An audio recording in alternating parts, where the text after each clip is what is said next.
Phil Galfond is one of the most successful high-stakes cash game players in recent years, and in this edition of Poker Strategy, Card Player TV caught up with him during the WSOP main event to discuss polarized ranges. We asked Galfond how it came to be that many people adopted a strategy of being more aggressive with their very strongest and very weakest holdings, while playing their medium strength hands more for pot control. Yeah, the main thing, at least this is my opinion, especially in tournaments compared to cash games, you really don't want to risk your tournament life flipping, and especially if in the main event, in a field like this where you have such a big edge on the field, people don't really like to get in like 10s for 80 big blinds.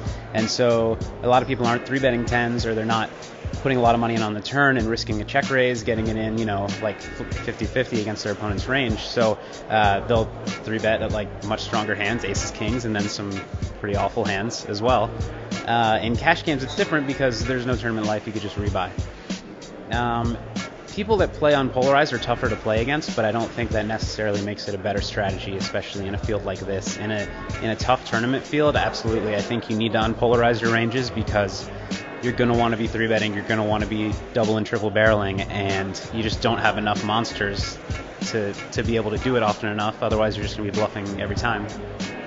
So if one does unpolarize their range, they end up betting more thinly for value. We asked Galfond for reasons why people might start to go for thinner value.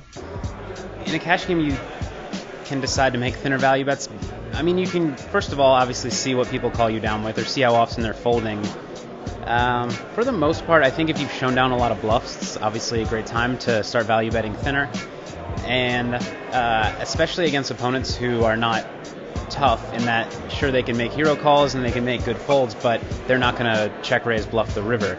Then it's not as risky to value bet thinly, because it's really not a disaster to value bet and get called and be no good. Like, that's supposed to happen sometimes if you're playing correctly. You aren't supposed to just always value bet when you know that you have the best hand when called. And I think that's something that people don't realize. I think that if you're never getting called on the river and losing with your value bets, unless obviously they're slow playing a monster and calling all in, then you're not value betting thinly enough, absolutely. We asked Galfond if cash game players should actively try to depolarize their range, or if it's possible to be a winning player with a predominantly polarized range.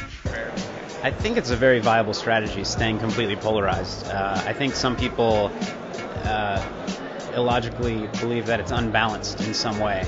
But you can balance a polarized range, you just have fewer bluffs to balance out your fewer strong value bets. And there's nothing wrong with that as an overall strategy. You just need to...